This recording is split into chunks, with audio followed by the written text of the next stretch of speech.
have had Sharpie sunrise today. So many sharp-shinned hawks. We've probably had 150, 200, 175, 180, 190. Oh my goodness. Yesterday we had over 500. So these guys are nesting up in the boreal forest of Canada and then just cranking on south, and they're probably going to northern Mexico or southern US. Are seeing just vast numbers of these guys. And sometimes you get great views.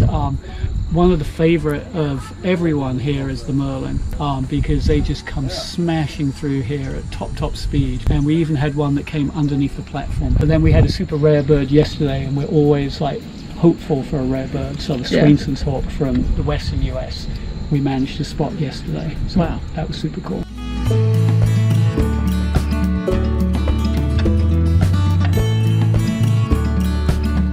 We had almost 1,200 raptors. Wow. That was a record for one day? For this year, okay. Yeah. So, but on top of that, here's a merlin. This is that guy that just like crashes through.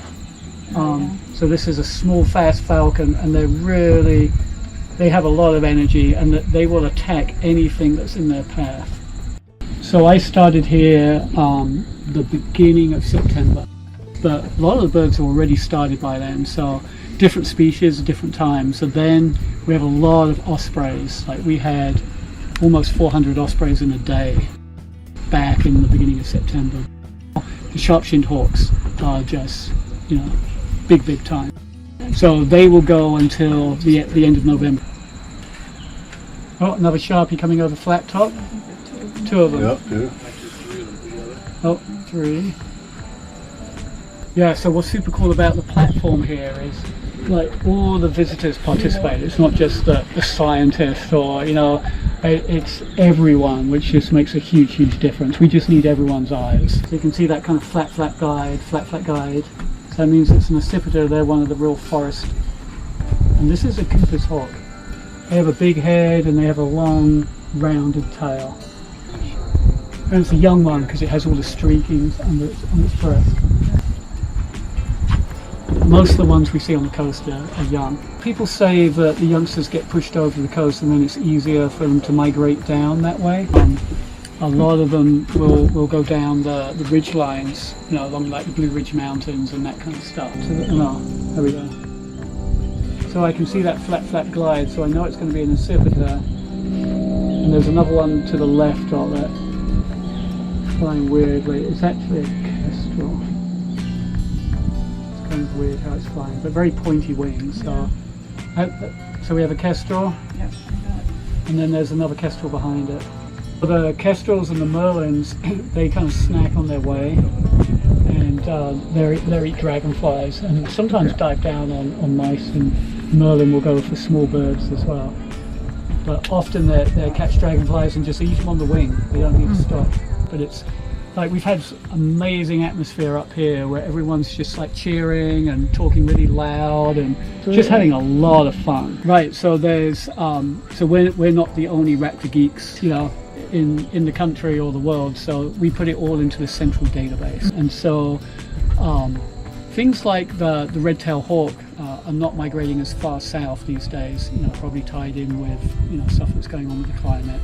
And then we're looking at the numbers, so there's various birds, their populations are just crashing. Things like the kestrel that we're seeing so many of today actually aren't doing that well. The sharp-shinned hawk, again, we're seeing a lot of them, but back in the day, there were many thousands of them.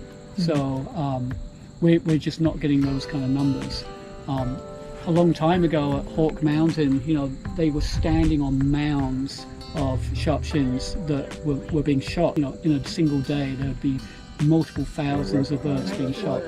But now it's kind of coming down to pesticides and habitat destruction, not just in their breeding areas but also in their wintering areas. So we got the dude right here, so that flat glide.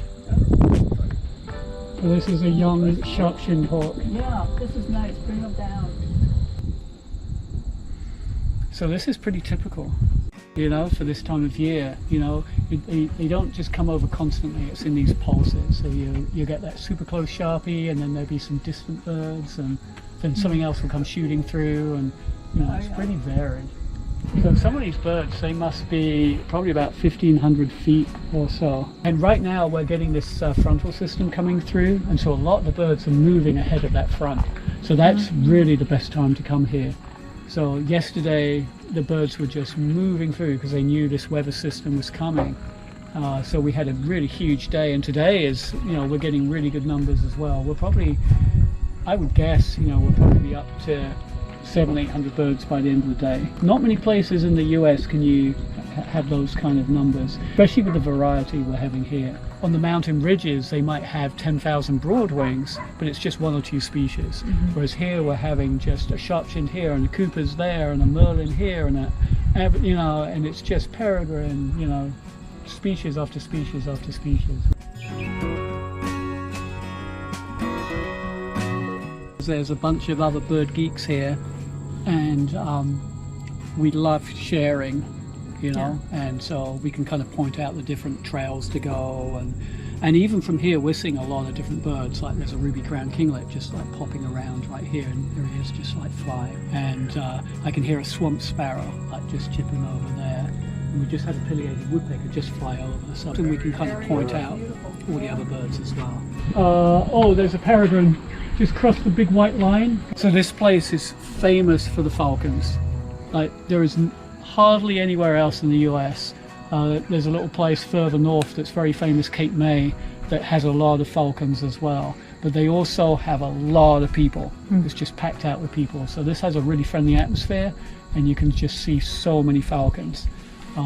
They're about the 2 places in the US where, you know, you can just see these vast numbers of birds. So we just had that peregrine go through, fastest bird in the world. Had that Merlin just super close, and then we're just having kestrel after kestrel. Are you managing to see some of these? Excellent. Oh, here's my peregrine now going through this cloud. Just on the right hand side of the cloud now, going into the blue.